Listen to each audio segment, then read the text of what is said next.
ఈరోజు చాలా సంవత్సరాల తర్వాత మిమ్మల్ని అమ్మ అని పిలుస్తూ రాయడానికి కూర్చున్నాను. బహుశా జీవితంలో ఈ పరిణతి చెందిన వయసులో అమ్మ అనే పదానికి నిజమైన అర్థం ఏంటో నేను అర్థం చేసుకోవడం నేర్చుకున్నాను. ఈ లేఖను మీరు చదువుతారో లేదో నాకు తెలియదు, కానీ ఆకాశంలో నక్షత్రాల వైపు చూస్తే మీరు ఎక్కడో ఉన్నారని నాకు అనిపిస్తుంది. మీరు నా మాట వింటున్నారా? నేనిప్పుడు వృద్ధాశ్రమంలో ఉన్నాను. ఒకప్పుడు మీరు ఉండి మీ చివరి శ్వాసను విడిచారు. పెళ్లి తర్వాత మీరు సంసారాన్ని మీలాగే చక్కబెట్టేవారు. అప్పుడు నేను బందీనైపోయానని భావించేదాన్ని. కానీ మీరు మా అందరి కోసం ఆ భారాన్ని మీ భుజాలపై వేసుకున్నారని అర్థం చేసుకోలేదు. కోడల, ఎంత తింటావో అంతే వండు, వృధా చేయకు అని మీరు చెప్పినప్పుడు నాకు చాలా కోపం వచ్చేది. ఇప్పుడు అర్థమైంది, మీరు పిసినారి కాదు, మీరు బతికే జ్ఞానాన్ని నేర్పించాలనుకున్నారు. మీ అబ్బాయి నా భర్త మీకు జీతం ఇచ్చినప్పుడు నేను మనసులో చిరాకు పడేదాన్ని. మీ నుండి ఎప్పుడు విముక్తి పొందుతాను అని ఆలోచించేదాన్ని. ఒకసారి నా పట్టుదలతోనే నేను నా భర్తను ఒప్పించాను. నేను అతని కార్యాలయానికి వెళ్ళాను. అప్పుడు మీరు ఒంటరిగా మిగిలిపోయారు. అబ్బా, చివరికి విముక్తి లభించింది అని నేను మనసులో అనుకున్నాను. కానీ ఎంత దూరంలో పారిపోయినా మనిషి ప్రేమ రుణం తీర్చుకోలేడని విధి నాకు నేర్పింది. నేను గర్భవతి అయినప్పుడు డాక్టర్ నన్ను బెడ్ రెస్ట్ తీసుకోమన్నారు. అప్పుడు మీరు నా దగ్గరకు వచ్చారు. నేను వంట చేయలేకపోయేదాన్ని, బట్టలు ఉతకలేకపోయేదాన్ని. మీరు వంట చేసేవారు, బట్టలు ఉతికేవారు, నన్ను జాగ్రత్తగా చూసుకునేవారు. అయినా నేను అప్పటికీ మొహం చిట్లించుకునేదాన్ని. మీరు నా జీవితంలో భారం అని నేను భావించేదాన్ని. ఆ తర్వాత నా ఒడి నింపుతూ నా కొడుకు జన్మించాడు. అతను పెరిగే కొద్దీ మిమ్మల్ని నానమ్మ అని పిలిచేవాడు. ఆ మాట వింటే నాకు చాలా వింతగా, చాలా చిరాగ్గా అనిపించేది. మీరు అతనికి కథలు, కవితలు చెప్పేవారు.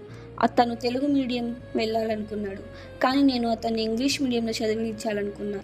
అయినా మీ ప్రభావం అతనిపై అలాగే ఉండిపోయింది. ఆ తర్వాత మా అద్దె ఇంటి స్థలం చిన్నదైపోయింది.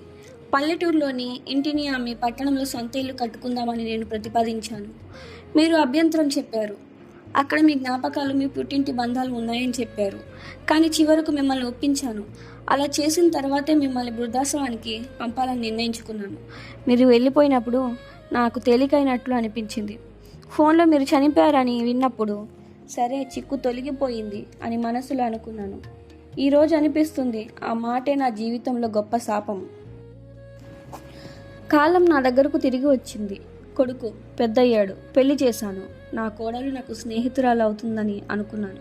కానీ ఆమె కూడా నా మాటల పట్ల చిరాకు పడుతుంది. ఒకప్పుడు మీరు ఎక్కడున్నారో ఇప్పుడు నేను అదే స్థానంలో ఉన్నానని అర్థమైంది. ఆ తర్వాత మీ కొడుకు, నా భర్త స్ట్రోక్తో చనిపోయాడు. కొడుకు, అమ్మ మనం ఫ్లాట్ కడదాం, నువ్వు ఒప్పుకో అన్నాడు. నేను ఒప్పుకోవాలని అనుకోలేదు, కానీ అతను ఏడవడంతో చివరకు సంతకం చేశాను. ఫ్లాట్ తయారయ్యింది, కానీ అక్కడ నాకు స్థానం దొరకలేదు. అమ్మ, నువ్వు మనవరాలు గదిలో ఉండు అన్నాడు. మనవరాలు పెద్దవుతుంటే నా ఉనికి వారికి నచ్చలేదు. ఒకరోజు అకస్మాత్తుగా కొడుకు, కోడలు, అమ్మ నువ్వు కష్టపడి ఉండాల్సిన అవసరం లేదు, వృద్ధాశ్రమానికి వెళ్తే ప్రశాంతంగా ఉంటావు అన్నారు. ఈరోజు నేను వృద్ధాశ్రమంలో ఉన్నాను. ఒకప్పుడు మీరు ఎక్కడ ఉండేవారు? ప్రతి రాత్రి నేను ఆకాశం వైపు చూస్తున్నాను. మిణుకు మిణుకుమనే తారల కాంతిలో మీ ముఖం కనిపిస్తుంది. మనసులో అనుకుంటాను, అమ్మ ఆలస్యంగానైనా అర్థం చేసుకున్నాను. మీరు చెడ్డవారు కాదు, నేను అందురాలిని. వీలైతే నన్ను క్షమించండి. ఈ కథ ఒక చోట నుంచి సేకరించబడింది, కానీ ఇది ఖచ్చితంగా వాస్తవం. కొంతమంది స్త్రీలు అత్తగారిని అస్సలు చూడలేరు, వారిని ఇష్టపడరు.